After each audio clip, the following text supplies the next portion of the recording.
না। আর একটু ভালো করে বললে এরকম যে একটা শিক্ষার্থী বা একজন শিক্ষার্থী কি কি বিষয় অজ্ঞ আছে, কি কি জানে না, কি কি পারে না, সেইগুলো বের করে নেওয়া আমাদের কাজ না।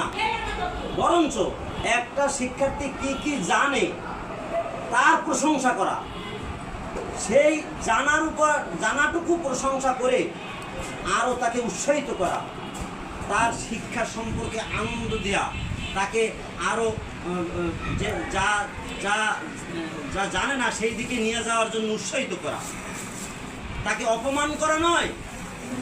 যা জানে না তার বিচার করে তাকে নাম্বার দিয়ে তাকে ফার্স্ট সেকেন্ড থার্ড করে তাকে মান সম্মান ছোট বড় করা, এটা আমাদের উদ্দেশ্য নয়।